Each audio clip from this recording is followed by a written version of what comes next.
Hello everyone, আজকে হচ্ছে summer special একটা সুন্দর রেসিপি আমি তৈরি করে ফেললাম।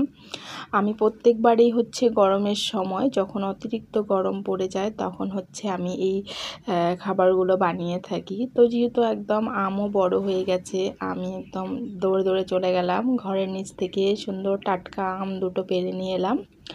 তো একটা হচ্ছে আমি কেটে খাওয়া শেষ, একদম ঝাল ঝাল দিয়ে খুবই ভালো লাগে আমার আম মাখা খেতে। আপনাদের কি ভালো লাগে আম মাখা খেতে? প্লিজ কমেন্টে জানাবেন। আমার টক জিনিস খেতে অনেক বেশি ভালো লাগে, খুবই মজা লাগে। আমরা আগে খুবই মেখে মেখে খেতাম সবাই মিলে। যাই হোক, এবার রেসিপিতে চলে আসি। আমি হচ্ছে আজকে একটা সুন্দর রেসিপি বানাবো, যেটা গরমের সময় কিন্তু খেলে অনেক বেশি ভালো লাগে।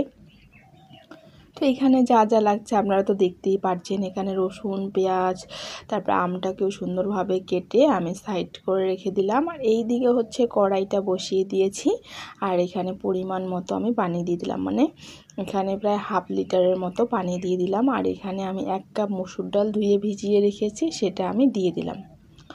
তো এবার হচ্ছে লবণ স্বাদ মতো, রসুনের কোয়া, পেঁয়াজ কুচি দিয়ে দিলাম, আর 3টে আমি কাঁচা লঙ্কা এখানে দিয়ে দিলাম। ঝালটা একটু দেখে শুনে দেবেন, আমার মতে এটা ঝালে আমাদের ঠিক ছিল। এবার হচ্ছে এটাকে সুন্দরভাবে বয়েল করব। আপনারা চাইলে প্রেশার কুকারেও একটা সিটি দিয়ে নিতে পারেন, কিন্তু আমি বলবো যে যেহেতু আমি সজনে এখানে ইউজ করব, আম ইউজ করব, ওই জন্য আমার মনে হয় যে এই ডালটা কড়াইয়ের মধ্যে বানালেই বেস্ট। আর কড়াইয়ের ডাল খেতে তো অনেক বেশি ভালো লাগে, প্রেশার কুকারের থেকেও বেশি। এবার আমি এই সাদা সাদা ফেনাগুলো তুলে ফেলে দিলাম।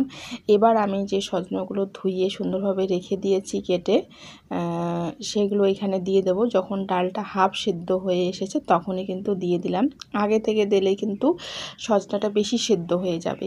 তো সজনা ডাঁটাটা হচ্ছে একটুখানি মানে মাঝামাঝি সময় দিয়ে দেবেন, দিয়ে সুন্দরভাবে আমি সেদ্ধ করে নিচ্ছি। আমি কিন্তু যে জলটা দিয়েছি একদম পরিমাণ মতো জল দিয়েছি, আর জল আমার ইউজ করতে হবে না। এবার হচ্ছে হলুদ আর হচ্ছে জিরে গুঁড়ো আর ধনিয়া গুঁড়ো একটুখানি করে দিয়ে দিলাম পরিমাণ মতো, দিয়ে নেড়ে চেড়ে আমি একটু ঘুটনি দিয়ে ঘাঁটবো। আমার খুব ভালো লাগে, আর এটা আমি করি তাহলে সব জিনিসগুলো মিক্সড হয়ে যায়, তো ওই জন্য আমি ঘুটনি দিয়ে একটু ঘাঁটা দিচ্ছিলাম। তো কি সুন্দর একদম ডালগুলো খুব সুন্দর হয়েছে। তো এবার হচ্ছে ফোড়ন দিব। ফোড়নটা একেবারে অন্যভাবে হবে, যেহেতু এটা আম ডাল, টক ডাল, মানে এটার ফোড়ন একেবারে অন্য হয়।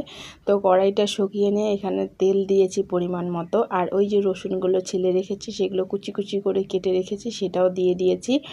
আর এখানে দুটো দিয়ে দিলাম শুকনো লঙ্কা। সুন্দর যখন ভাজা হবে তখনই দিয়ে দেবো আমি সর্ষে। এই টক ডালে কিন্তু অবশ্যই সর্ষে ফোড়ন দেবেন, খুব বেশি ভালো লাগে। আপনারা খেয়েছেন কি না, যদি খেয়ে থাকেন কমেন্টে বলবেন। আর আমার রেসিপিগুলো যদি আপনাদের ভালো লাগে প্লিজ আত্মীয় স্বজনদের সঙ্গেও কিন্তু শেয়ার করে দেবেন। তো এবারই হচ্ছে সেই জিনিসটা যেটা মেন ইনগ্রিডিয়েন্টস আম, সেটা দিয়েও একটু ভেজে নেড়ে চেড়ে ডালটা এবার ঢেলে দিলাম। তো আম হচ্ছে পুরোটাও দিতে পারেন, আমি একটুখানি আবার আমার এত ভালো লাগে আমি রান্না করতে করতে এদিকে আমটাও খাওয়া শুরু করে দিয়েছি। তো আমার একটুখানি আমি খেয়ে ফেলেছি, অর্ধেকের একটু বেশি ছিল সেটাই দিয়ে দিয়েছি।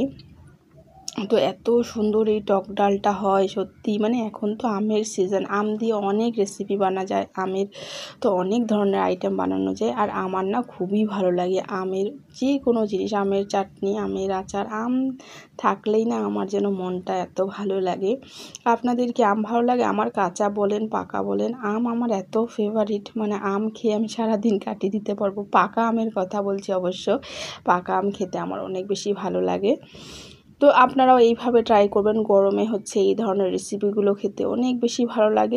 এইভাবেই কিছুক্ষণ জাল করে নামিয়ে ফেলবো। আর লবণটা নিজেদের স্বাদ অনুযায়ী দিয়ে দেবেন, এখানে একটু চেক করে দেখতে পারেন, যদি কম মনে হয় তাহলে দিয়ে দেবেন। আমার কিন্তু একদম পারফেক্ট ছিল সব কিছুই। এবার হচ্ছে এটা নামিয়ে ফেলবো। আর এটা হচ্ছে দুপুরবেলা গরম গরম ভাতের সঙ্গে কিন্তু খুব বেশি ভালো লাগে। সাথে যদি হয় করলা ভাজা তাহলে তো আর কোনো কথাই নেই।